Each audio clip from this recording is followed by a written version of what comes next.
ದಿನಾಂಕ 14/3/2026 ಪ್ರಾತ ಮುರಳಿ ಬಾಪ್ದಾದ ಮಧುಬನ.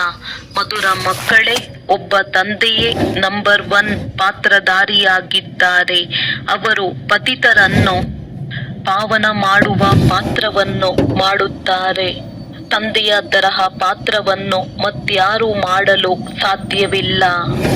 ಪ್ರಶ್ನೆ: ಸನ್ಯಾಸಿಗಳ ಯೋಗವು ಶಾರೀರಿಕ ಯೋಗವಾಗಿದೆ.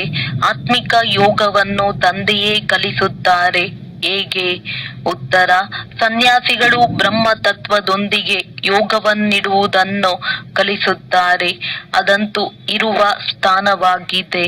ಅಂದ ಮೇಲೆ ಅದು ಶಾರೀರಿಕ ಯೋಗವಾಯಿತು.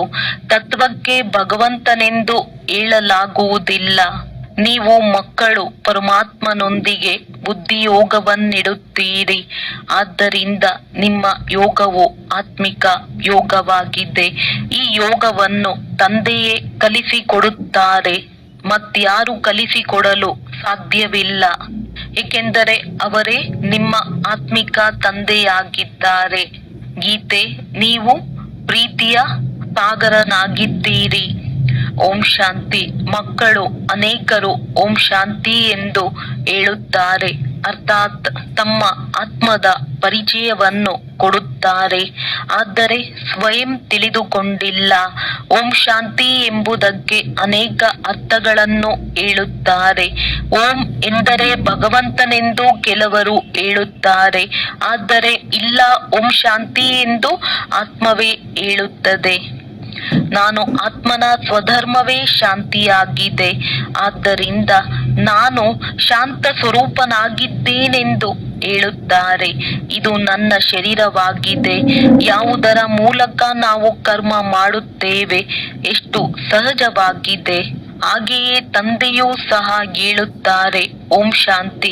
ಆದರೆ ನಾನು ಎಲ್ಲರ ತಂದೆಯಾಗಿರುವ ಕಾರಣ, ಬೀಜರೂಪನಾಗಿರುವ ಕಾರಣ, ಯಾವ ರಚನಾರೂಪಿ ವೃಕ್ಷವಿದೆಯೋ ಆ ಕಲ್ಪವೃಕ್ಷದ ಆದಿ ಮಧ್ಯ ಅಂತ್ಯವನ್ನು ತಿಳಿದುಕೊಂಡಿದ್ದೇನೆ.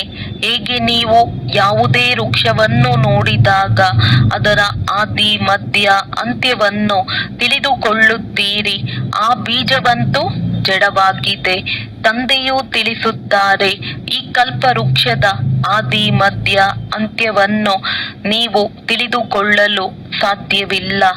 ನಾನು ತಿಳಿದುಕೊಂಡಿದ್ದೇನೆ. ನನಗೆ ಜ್ಞಾನ ಸಾಗರನೆಂದು ಹೇಳುತ್ತಾರೆ.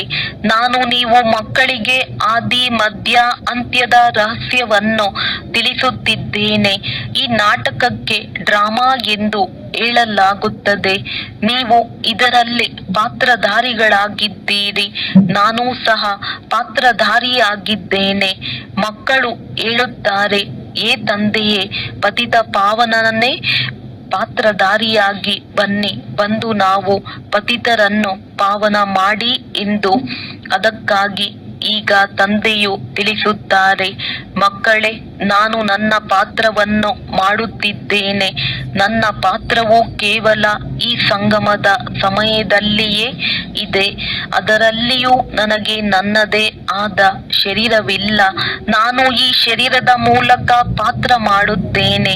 ನನ್ನ ಹೆಸರಾಗಿದೆ ಶಿವ. ಮಕ್ಕಳಿಗೆ ತಿಳಿಸುತ್ತಾರಲ್ಲವೇ, ಯಾವುದೇ ಕೋಟಿಗಳು ಅಥವಾ ಪ್ರಾಣಿಗಳ ಪಾಠಶಾಲೆ ಇರುವುದಿಲ್ಲ. ಆದರೆ ತಂದೆಯು ತಿಳಿಸುತ್ತಾರೆ, ಈ ಪಂಚವಿಕಾರಗಳಿರುವ ಕಾರಣ ಬಲೆ ಚೆಹರೆಯು ಮನುಷ್ಯನದ್ದಾಗಿದೆ, ಕರ್ತವ್ಯವು ಕೋತಿಯಂತಿದೆ.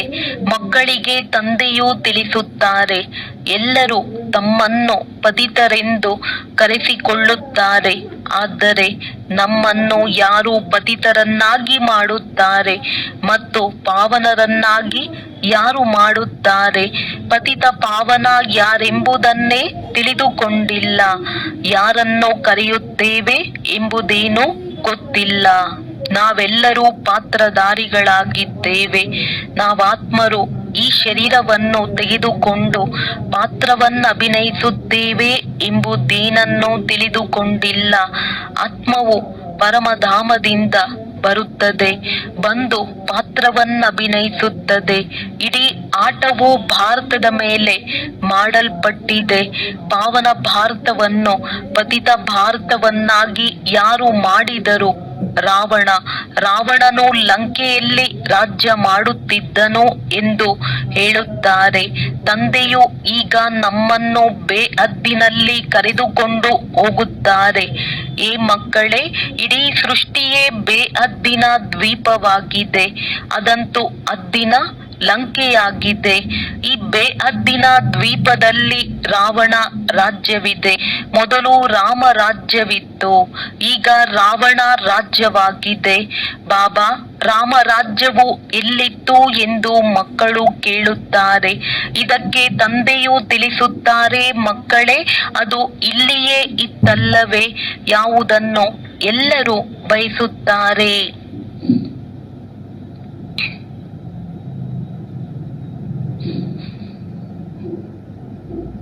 ನೀವು ಭಾರತವಾಸಿಗಳು ಆದಿ ಸನಾತನ ದೇವಿ ದೇವತಾ ಧರ್ಮದವರಾಗಿದ್ದೀರಿ, ಹಿಂದೂ ಧರ್ಮದವರಲ್ಲ. ಮಧುರಾತಿ ಮಧುರ ಅಗಲಿ ಹೋಗಿ ಮರಳಿ ಸಿಕ್ಕಿದ ಮುದ್ದಾದ ಮಕ್ಕಳೇ, ನೀವೇ ಮೊಟ್ಟ ಮೊದಲು ಭಾರತದಲ್ಲಿದ್ದೀರಿ. ನಿಮಗೆ ಆ ಸತ್ಯಯುಗದ ರಾಜ್ಯವನ್ನು ಯಾರು ಕೊಟ್ಟಿದ್ದರು? ಅವಶ್ಯವಾಗಿ ಸ್ವರ್ಗದ ರಚಯಿತನೇ ಈ ಆಸ್ತಿಯನ್ನು ಕೊಟ್ಟಿದ್ದರು. ತಂದೆಯು ತಿಳಿಸುತ್ತಾರೆ, ಎಷ್ಟೊಂದು ಮಂದಿ ಅನ್ಯ ಧರ್ಮಗಳಲ್ಲಿ ಹೋಗಿ ಸೇರಿದ್ದಾರೆ. ಮುಸಲ್ಮಾನರ ರಾಜ್ಯವಿದ್ದಾಗ ಅನೇಕರನ್ನು ಮುಸಲ್ಮಾನರನ್ನಾಗಿ ಮಾಡಿಕೊಂಡರು. ಕ್ರಿಶ್ಚಿಯನ್ನರ ರಾಜ್ಯವಿದ್ದಾಗ ಅನೇಕರನ್ನು ಕ್ರಿಶ್ಚಿಯನ್ನರನ್ನಾಗಿ ಮಾಡಿಕೊಂಡರು. ಬೌದ್ಧಿಯರ ರಾಜ್ಯವೂ ಇಲ್ಲಿ ಇರಲಿಲ್ಲ. ಆದರೂ ಸಹ ಅನೇಕರನ್ನು ಬೌದ್ಧಿಯರನ್ನಾಗಿ ಮಾಡಿಕೊಂಡರು, ತಮ್ಮ ಧರ್ಮದಲ್ಲಿ ಸೇರಿಸಿಕೊಂಡರು. ಆದಿ ಸನಾತನ ಧರ್ಮವು ಯಾವಾಗ ಪ್ರಾಯಲೋಪವಾಗಿ ಬಿಡುವುದೋ ಆಗಲೇ ಪುನಃ ಆ ಧರ್ಮದ ಸ್ಥಾಪನೆಯಾಗುವುದು. ಅಂದಾಗ ತಂದೆಯು ನೀವೆಲ್ಲ ಭಾರತವಾಸಿಗಳಿಗೆ ತಿಳಿಸುತ್ತಾರೆ, ಮಧುರಾತಿ ಮಧುರ ಮಕ್ಕಳೇ, ನೀವೆಲ್ಲರೂ ಆದಿ ಸನಾತನ ದೇವಿ ದೇವತಾ ಧರ್ಮದವರಾಗಿದ್ದೀರಿ. ನೀವು 84 ಜನ್ಮಗಳನ್ನು ತೆಗೆದುಕೊಂಡಿರಿ. ಬ್ರಾಹ್ಮಣ ದೇವತಾ ಕ್ಷತ್ರಿಯ ವರ್ಣದಲ್ಲಿ ಬಂದಿರಿ. ಈಗ ಪುನಃ ದೇವತಾ ವರ್ಣದಲ್ಲಿ ಹೋಗುವುದಕ್ಕಾಗಿ ಬ್ರಾಹ್ಮಣ ವರ್ಣದಲ್ಲಿ ಬಂದಿದ್ದೀರಿ. ಬ್ರಾಹ್ಮಣ ದೇವತಾಯ ನಮಃ ಎಂದು ಆಡುತ್ತಾರೆ. ಮೊದಲು ಬ್ರಾಹ್ಮಣರ ಹೆಸರನ್ನು ತೆಗೆದುಕೊಳ್ಳುತ್ತಾರೆ. ಬ್ರಾಹ್ಮಣರೇ ಭಾರತವನ್ನು ಸ್ವರ್ಗವನ್ನಾಗಿ ಮಾಡಿದ್ದೀರಿ. ಇದು ಭಾರತದ ಪ್ರಾಚೀನ ಯೋಗವಾಗಿದೆ. ಮೊಟ್ಟ ಮೊದಲು ಯಾವ ರಾಜಯೋಗವಿತ್ತೋ ಅದರ ವರ್ಣನೆಯು ಗೀತೆಯಲ್ಲಿದೆ. ಗೀತೆಯ ಯೋಗವನ್ನು ಯಾರು ಕಲಿಸಿದ್ದರು? ಇದನ್ನು ಭಾರತವಾಸಿಗಳು ಮರೆತು ಹೋಗಿದ್ದಾರೆ. ತಂದೆಯು ತಿಳಿಸುತ್ತಾರೆ, ಮಕ್ಕಳೇ, ಆ ಯೋಗವನ್ನು ನಾನೇ ಕಲಿಸಿದ್ದೇನು. ಇದು ಆತ್ಮಿಕ ಯೋಗವಾಗಿದೆ. ಉಳಿದೆಲ್ಲವೂ ದೈಹಿಕ ಯೋಗಗಳಾಗಿವೆ. ಸನ್ಯಾಸಿಗಳು ಬ್ರಹ್ಮ ತತ್ವದೊಂದಿಗೆ ಯೋಗವನ್ನಿಡಿ ಎಂದು ದೈಹಿಕ ಯೋಗಗಳನ್ನು ಕಲಿಸುತ್ತಾರೆ. ಆದರೆ ಅದು ತಪ್ಪಾಗಿದೆ. ಬ್ರಹ್ಮ ತತ್ವವು ಇರುವ ಸ್ಥಾನವಾಗಿದೆ. ಅಂದ ಮೇಲೆ ಅದು ಪರಮಾತ್ಮನಾಗಲಿಲ್ಲ. ತಂದೆಯನ್ನೇ ಮರೆತು ಹೋಗಿದ್ದಾರೆ.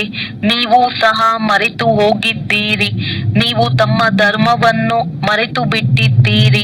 ಇದು ಡ್ರಾಮಾದಲ್ಲಿ ನಿಗದಿಯಾಗಿದೆ. ವಿದೇಶದಲ್ಲಿ ಯೋಗವು ಇರಲೇ ಇಲ್ಲ.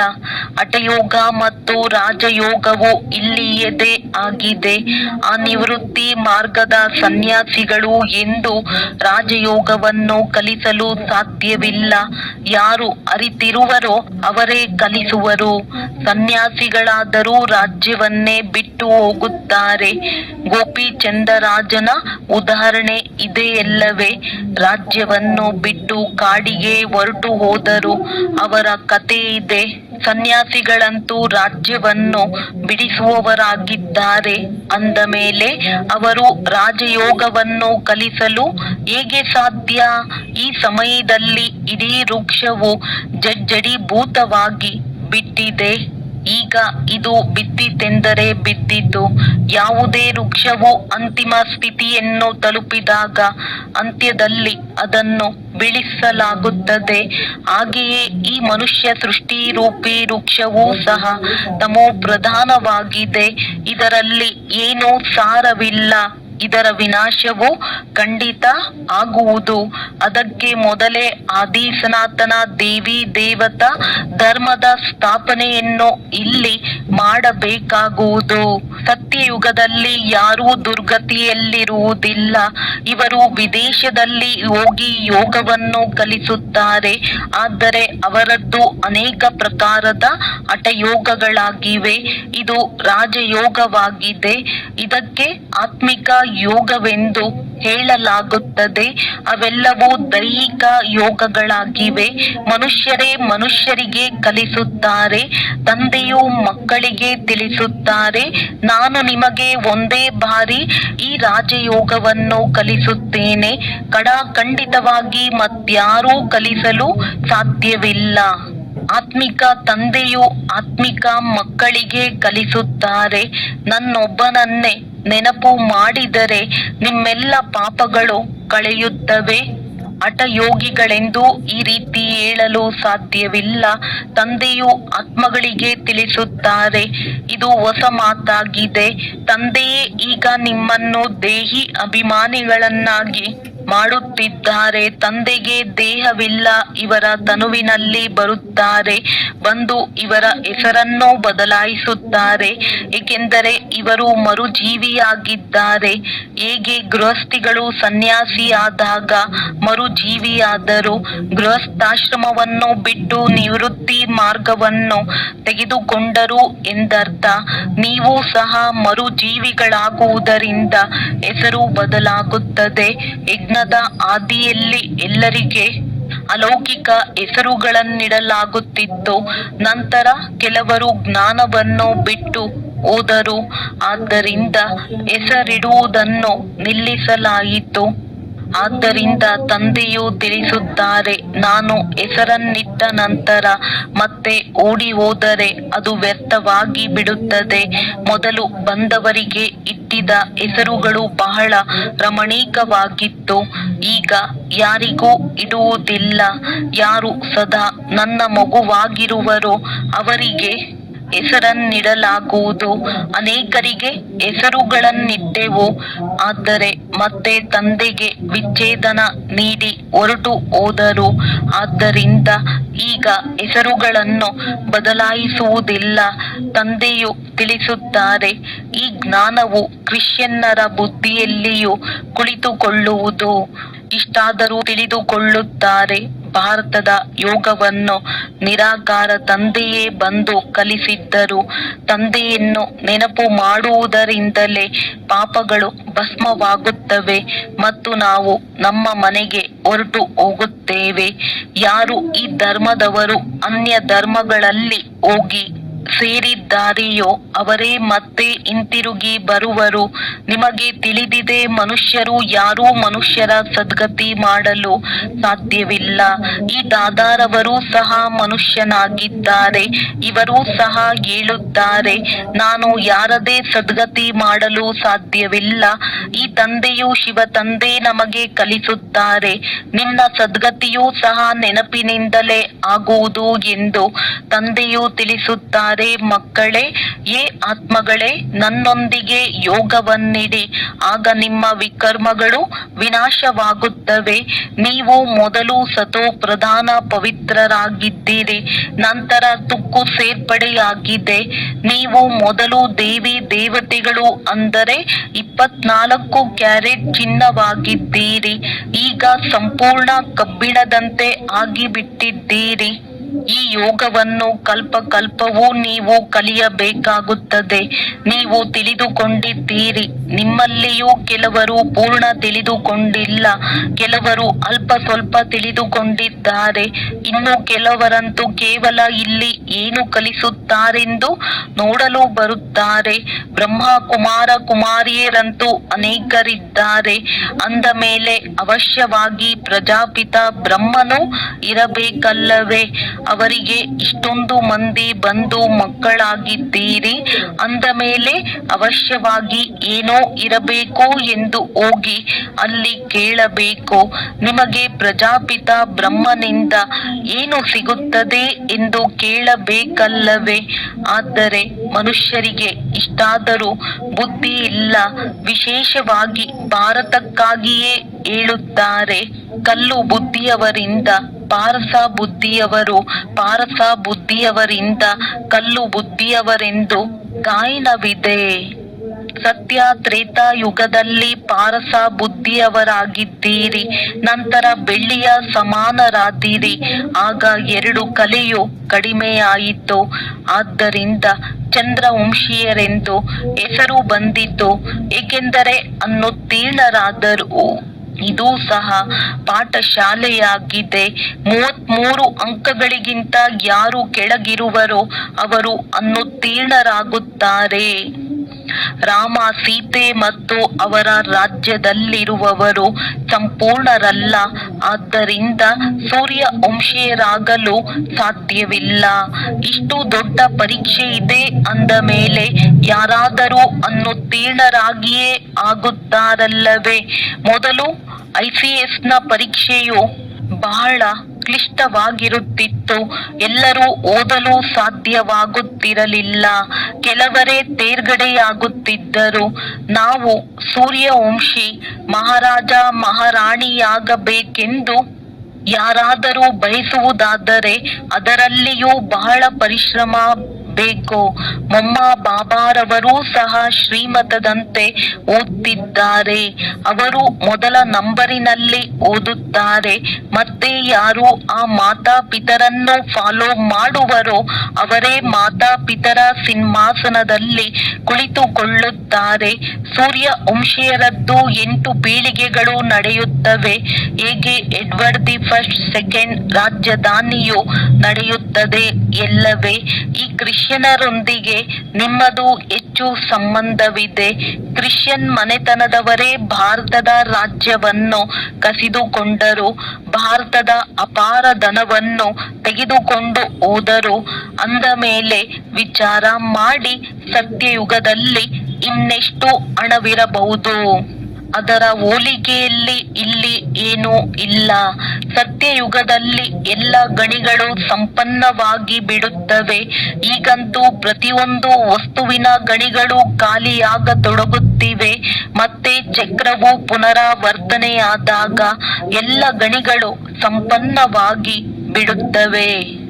ಮಧುರಾತಿ ಮಧುರ ಮಕ್ಕಳೇ, ನೀವೀಗ ರಾವಣನ ಮೇಲೆ ಜಯ ಗಳಿಸಿ ರಾಜ್ಯವನ್ನು ಪಡೆಯುತ್ತಿದ್ದೀರಿ. ಮತ್ತೆ ಅರ್ಧ ಕಲ್ಪದ ನಂತರ ಈ ರಾವಣನು ಬರುವನು ಹಾಗೂ ಪುನಃ ನೀವು ರಾಜ್ಯವನ್ನು ಕಳೆದುಕೊಂಡು ಕುಳಿತುಕೊಳ್ಳುತ್ತೀರಿ. ಈಗ ನೀವು ಭಾರತವಾಸಿಗಳು ಕವಡೆಯಂತೆ ಆಗಿಬಿಟ್ಟಿದ್ದೀರಿ. ನಾನು ನಿಮ್ಮನ್ನು ವಜ್ರ ಸಮಾನರನ್ನಾಗಿ ಮಾಡಿದೆನು, ಮತ್ತೆ ರಾವಣನು ಕವಡೆಯಂತೆ ಮಾಡಿಬಿಟ್ಟಿದ್ದಾನೆ. ಈ ರಾವಣನು ಯಾವಾಗ ಬಂದನು, ನಾವೇಕೆ ಅವನನ್ನು ಸುಡುತ್ತೇವೆ ಎಂಬುದನ್ನು ತಿಳಿದುಕೊಂಡಿಲ್ಲ. ಈ ರಾವಣನು ಪರಂಪರೆಯಿಂದಲೂ ಇದ್ದಾನೆಂದು ಹೇಳುತ್ತಾರೆ. ತಂದೆಯು ತಿಳಿಸುತ್ತಾರೆ, ಅರ್ಧ ಕಲ್ಪದ ನಂತರ ಈ ರಾವಣ ರಾಜ್ಯವು ಆರಂಭವಾಗುತ್ತದೆ. ವಿಕಾರಿಗಳಾಗುವ ಕಾರಣ ತಮ್ಮನ್ನು ದೇವಿ ದೇವತೆಗಳೆಂದು ಕರೆಸಿಕೊಳ್ಳಲು ಸಾಧ್ಯವಿಲ್ಲ. ವಾಸ್ತವದಲ್ಲಿ ನೀವು ದೇವಿ ದೇವತಾ ಧರ್ಮದವರಾಗಿದ್ದೀರಿ. ನೀವು ನೋಡುವಷ್ಟು ಸುಖವನ್ನು ಮತ್ಯಾರೂ ನೋಡಲು ಸಾಧ್ಯವಿಲ್ಲ. ಎಲ್ಲರಿಗಿಂತ ತೀರಾ ಬಡವರೂ ಸಹ ನೀವೇ ಆಗಿದ್ದೀರಿ. ಅನ್ಯ ಧರ್ಮದವರು ನಂತರದಲ್ಲಿ ವೃದ್ಧಿ ಹೊಂದುತ್ತಾರೆ. ಕ್ರೈಸ್ಟ್ ಬಂದಾಗ ಮೊದಲು ಬಹಳ ಕಡಿಮೆ ಸಂಖ್ಯೆಯಲ್ಲಿದ್ದರು. ಯಾವಾಗ ಅನೇಕರಾಗಿ ಬಿಡುವರೋ ಆಗ ರಾಜ್ಯಭಾರ ಮಾಡುವರು. ನಿಮಗಂತೂ ಮೊಟ್ಟ ಮೊದಲು ರಾಜ್ಯವು ಸಿಗುತ್ತದೆ. ಇವೆಲ್ಲವೂ ಜ್ಞಾನದ ಮಾತುಗಳಾಗಿವೆ. ತಂದೆಯು ತಿಳಿಸುತ್ತಾರೆ, ಏ ಆತ್ಮಗಳೇ, ತಂದೆಯಾದ ನನ್ನನ್ನು ನೆನಪು ಮಾಡಿ. ಅರ್ಧಕಲ್ಪ ನೀವು ದೇಹಾಭಿಮಾನಿಯಾಗಿದ್ದೀರಿ, ಈಗ ದೇಹಿ ಅಭಿಮಾನಿಯಾಗಿ ಪದೇ ಪದೇ ಇದನ್ನು ಮರೆತು ಬಿಡುತ್ತೀರಿ. ಏಕೆಂದರೆ ಅರ್ಧಕಲ್ಪದಿಂದ ಆತ್ಮದಲ್ಲಿ ತುಕ್ಕು ಏರಿದೆ. ಈ ಸಮಯದಲ್ಲಿ ನೀವು ಬ್ರಾಹ್ಮಣರು ಶಿಕೆಯಾಗಿದ್ದೀರಿ. ನೀವು ಎಲ್ಲರಿಗಿಂತ ಉತ್ತಮರಾಗಿದ್ದೀರಿ. ಸನ್ಯಾಸಿಗಳು ಬ್ರಹ್ಮ ತತ್ವದೊಂದಿಗೆ ಯೋಗವನ್ನಿಡುತ್ತಾರೆ. ಅದರಿಂದ ವಿಕರ್ಮಗಳು ವಿನಾಶವಾಗುವುದಿಲ್ಲ. ಪ್ರತಿಯೊಬ್ಬರೂ ಸತೋ ರಜೋ ತಮೋದಲ್ಲಿ ಖಂಡಿತ ಬರಬೇಕಾಗಿದೆ. ಯಾರು ಹಿಂತಿರುಗಿ ಹೋಗಲು ಸಾಧ್ಯವಿಲ್ಲ. ಯಾವಾಗ ಎಲ್ಲರೂ ತಮೋ ಪ್ರಧಾನರಾಗಿ ಬಿಡುವರೋ ಆಗ ತಂದೆಯು ಬಂದು ಎಲ್ಲರನ್ನೂ ಸತೋ ಪ್ರಧಾನರನ್ನಾಗಿ ಮಾಡುತ್ತಾರೆ. ಅರ್ಥಾತ್ ಎಲ್ಲರ ಜ್ಯೋತಿಯು ಜಾಗೃತವಾಗುತ್ತದೆ. ಪ್ರತಿಯೊಂದು ಆತ್ಮನಿಗೆ ತನ್ನದೇ ಆದ ಪಾತ್ರವೂ ಸಿಕ್ಕಿದೆ. ನೀವು ಹೀರೋ ಪಾತ್ರಧಾರಿಗಳಾಗಿದ್ದೀರಿ. ನೀವು ಭಾರತವಾಸಿಗಳು ಎಲ್ಲರಿಗಿಂತ ಶ್ರೇಷ್ಠರಾಗಿದ್ದೀರಿ. ನೀವೇ ರಾಜ್ಯವನ್ನು ಪಡೆಯುತ್ತೀರಿ ಮತ್ತು ಕಳೆದುಕೊಳ್ಳುತ್ತೀರಿ. ಮತ್ಯಾರೂ ರಾಜ್ಯ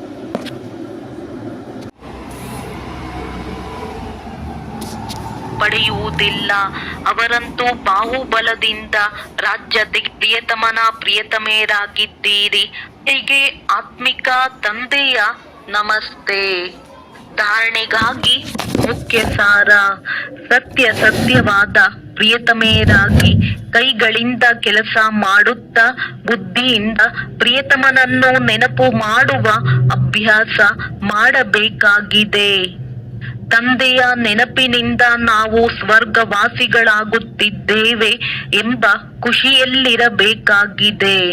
ಸೂರ್ಯವಂಶಿ ರಾಜಧಾನಿಯಲ್ಲಿ ಸಿಂಹಾಸನಾಧಿಕಾರಿಗಳಾಗಲು ಮಾತಾಪಿತರನ್ನು ಸಂಪೂರ್ಣ ಫಾಲೋ ಮಾಡಬೇಕಾಗಿದೆ.